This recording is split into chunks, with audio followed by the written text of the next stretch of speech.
Vote ফিরতেই পান্ডুয়ায় bulldozer, গৃহহীন বহু মানুষ।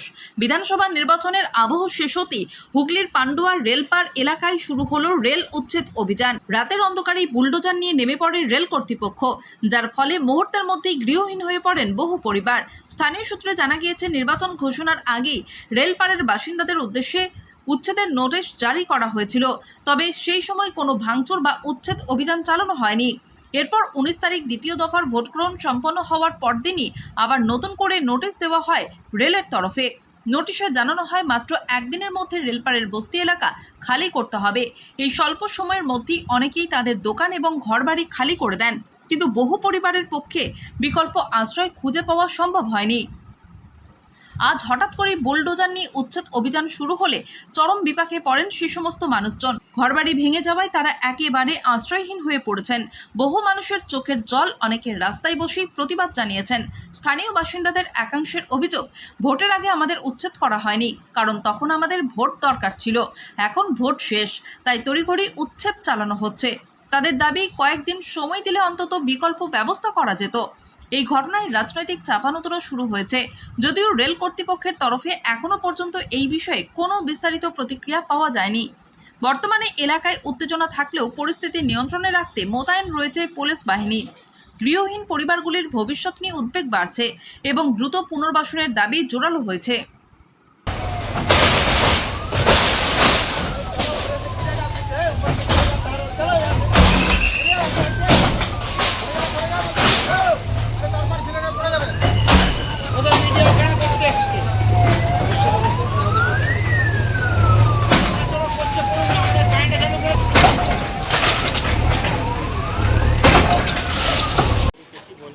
কি বলবো, সাধারণ গরিব মানুষের ক্ষতি হলো, তারা করে খেত। তাদের যা এখন অবস্থা, মানে কান্নাকাটি, ওখানে গাদা মেয়ে ছেলে ভাগার পাড়া, মানে ওখানেও কান্নাকাটি চলছে। সাধারণ গরিব মানুষ, একবারে রোজ খেটে খাওয়া মানুষ, এরা কোনো জায়গায় নেই, এদের কিছুই জমি জায়গা কিছু নেই, একদম বাস্তুহীন, মানে ওদের একদম লাচার লোক। তার জন্যে সরকার এখন তো এলোই না, তার আগেই মানে এই অবস্থা রেজাল্ট, মানে সাধারণ গরিব মানুষের খুব ক্ষতি হলো। যে ক্ষতিটা, এটা কারোই ভালো হবে না, ওপরওয়ালাও ভালো করবেন, এটা ঠিক হয়নি, একদম খুব খারাপ হয়েছে। সাধারণ গরিব মানুষগুলোর জন্য করা হোক কিছু, এটা সরকারের কাছে আমার আবেদন থাকবে। কত বছর ধরে দোকান ছিল? এখন অনেক, মিনিমাম আমরা বাচ্চা থেকেই দেখছি, আমাদের বয়স 48 বছর, তাহলে আমার বাপেদের আগে থেকে ছিল, তাহলে মিনিমাম ধরুন এখানে 50 বছর 55 বছর ধরে ছিল। এখন কি করবে?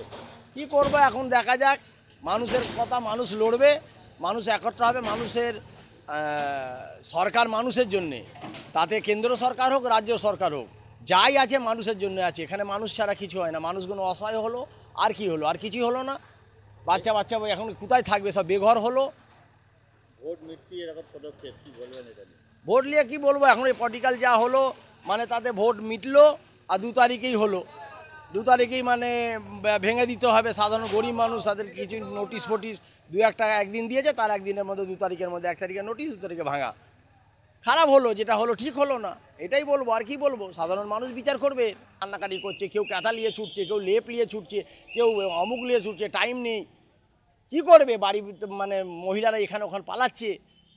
এই বলে আমি আমার বক্তব্য শেষ করলাম। কি নাম? আমার নাম নূর মোহাম্মদ।